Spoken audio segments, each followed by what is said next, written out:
Welcome boys and girls, Christine here with a discussion about SEGA and Creative Assembly. Whether or not SEGA will finally pull the plug on Creative Assembly given events over the last couple of years and the current community backlash.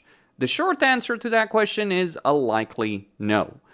SEGA, at least if my read is correct on the matter, but SEGA most likely expected things to be on the downtrend this year given the decision they made over a year and a half ago. See, SEGA decided with CA to shift resources from Warhammer 3, specifically the UK team from Creative Assembly, to work on future games while moving the CA Sofia team from Faro to work on the game, on Total War Warhammer 3. And they likely expected some downtrend. Obviously, things have far surpassed the most pessimistic expectations, but it was a decision that they had made. Focus less on Warhammer 3, abandon Faro, move on to develop future games.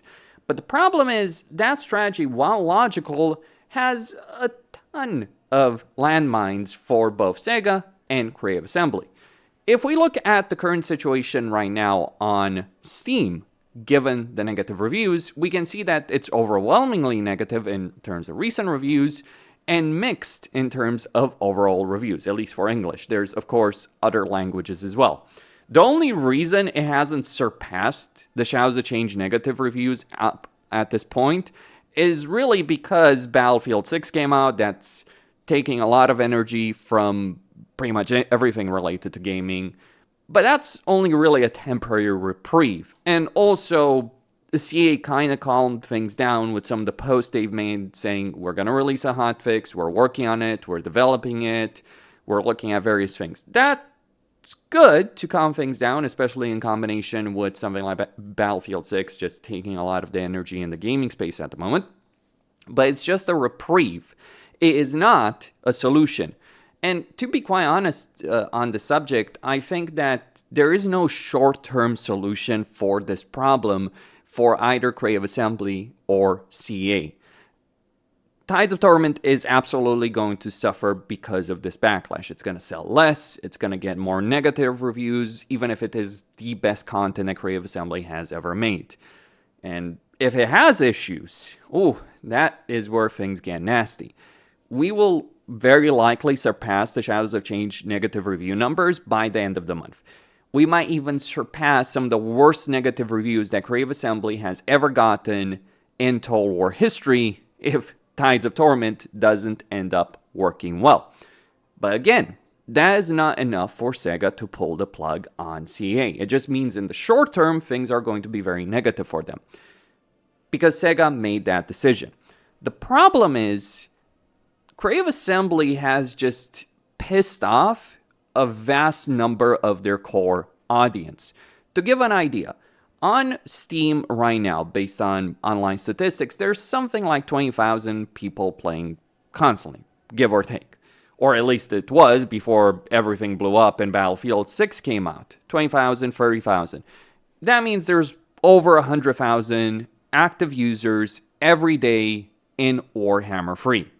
Now, of course, that's not the total core audience of Warhammer 3 or Total War in general, but it is made up of core fans. And a lot of those people are very angry at Creative Assembly. Then you add hundreds of thousands more people that are looking at the situation.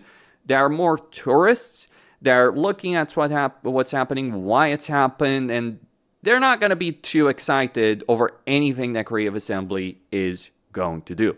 And this is the real danger zone for Creative Assembly. Because when you lose your core audience and they're really pissed off at you, you don't have a buffer to use in case a future title is released and it doesn't necessarily deliver. Having your core audience, your base, if you will, be on board with you is so important in anything in terms of corporations, in terms of politics, you name it. Having that core audience is so very, very important. If people have just given up on Creative Assembly, if they're angry, that is not a good sign. And keep in mind, it's not even the worst situation that Creative Assembly can be with their fan base. See, People being angry is bad, obviously, for any company, but at least it shows that people do care. They're still invested in Total War. They're still invested in Warhammer. What's worse is when people don't care. We've seen this over this year with certain games that were released and people just didn't care about them. Sure, we can think about something like Stormgate just not being a great game and people not caring about it, but we look at Wildgate. Wildgate is a perfect example. A good game. Everyone who played it thought it was a good game, and it just didn't sell. People were not interested.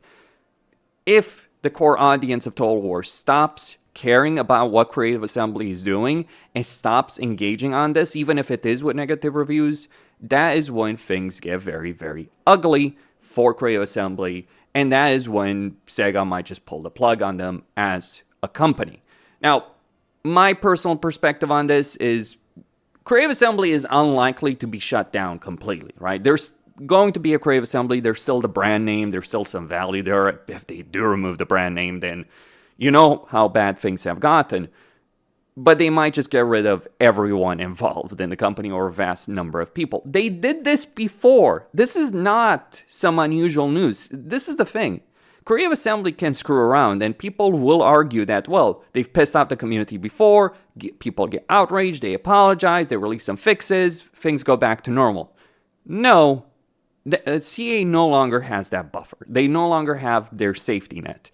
Because that safety net evaporated with hyenas. It's one thing to piss off a community. You can rebuild trust, but when the big corporation that's above you gets pissed off at you because you lost them a lot of money, every safety net is completely removed. So they've lost the fans, and they've lost SEGA as the big corporation in charge of them.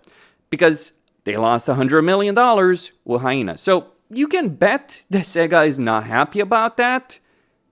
Creative Assembly may have earned a reprieve in 2024 with Tides of Torment and with Pharaoh Dynasties, but it was just that, a reprieve. And if Creative Assembly thinks that they can treat the current situation as just like, okay, we'll kick the can further down the road and we will deliver further down the road, well, I just want to point out, SEGA is pissed off at you, the community is pissed off at you.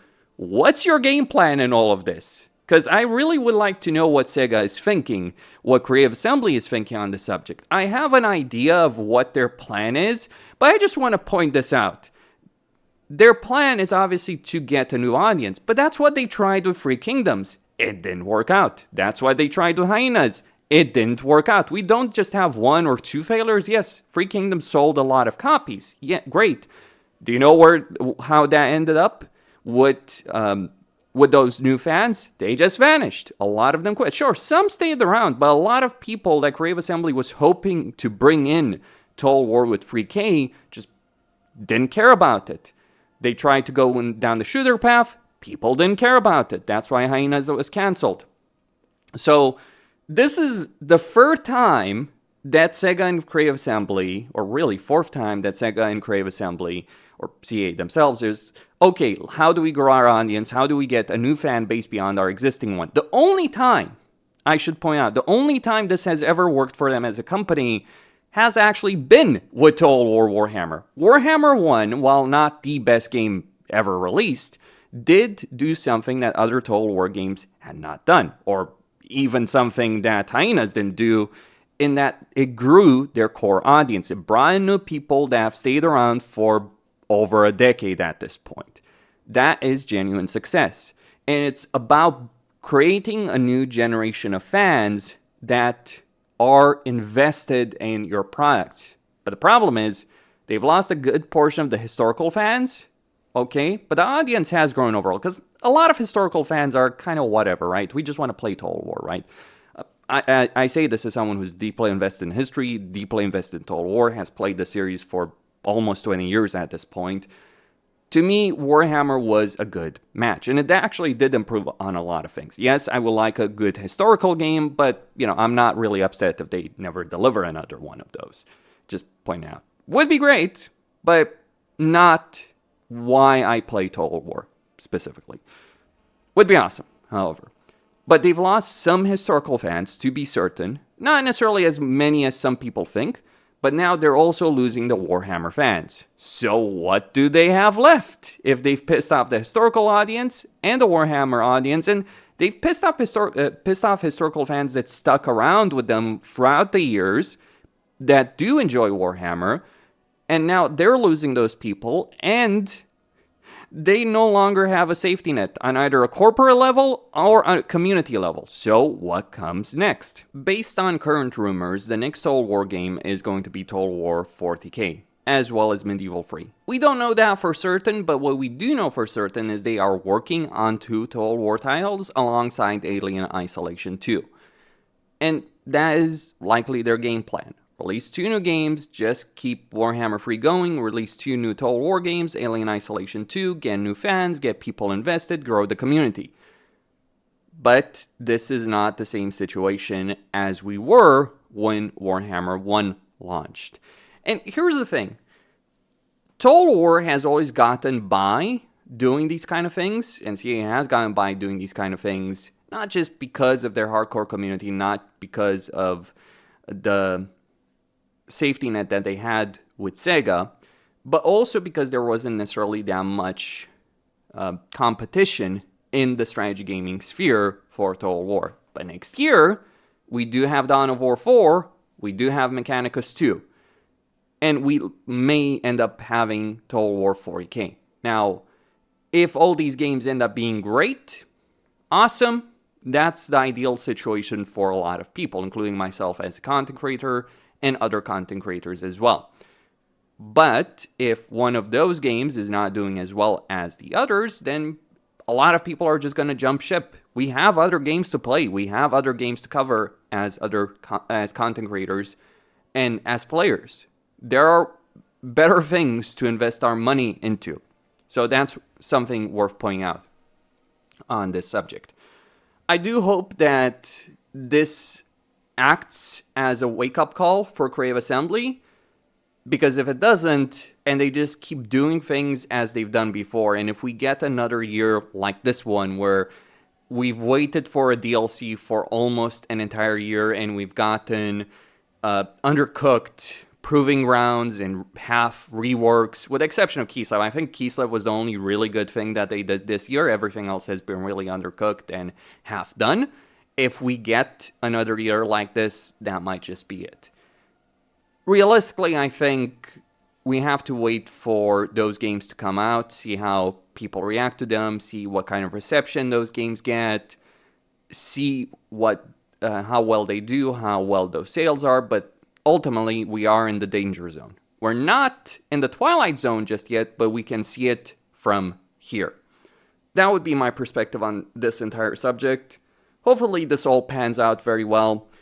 On a final note, I would also say that one of the problems the Creative Assembly has is that they've undermined their reputation with a lot of content creators as well. Like, you can see a lot of content creators, not just Legend, but other content creators are just kind of done with everything that Creative Assembly has been doing over the last couple of years. Actually, really, since 2023, or even before that, with the release of Realms of Chaos and even Immortal Empires to an extent. Yes, Immortal Empires did well, and it didn't get the blowback in the community, but a lot of content creators were, pissed at how CA had handled that entire situation. And if content creators are just done with you and don't think it's worth their time, effort, and energy to cover your games, that is going to be a major problem as well. If we look at Troy and Pharaoh, a lot of content creators refuse to cover those games, not because they're personally better, that's not something that factors in. It's more so down to the fact that they didn't think it was worth it. I mean, I covered Troy and Pharaoh, and I can tell you, I probably could have spent that time better elsewhere. I'll keep covering Total War, see how this goes. Hopefully it works out for the best, but I'm seeing the iceberg as the lookout on the Titanic, and I just hope the officers are listening. Costin signing out.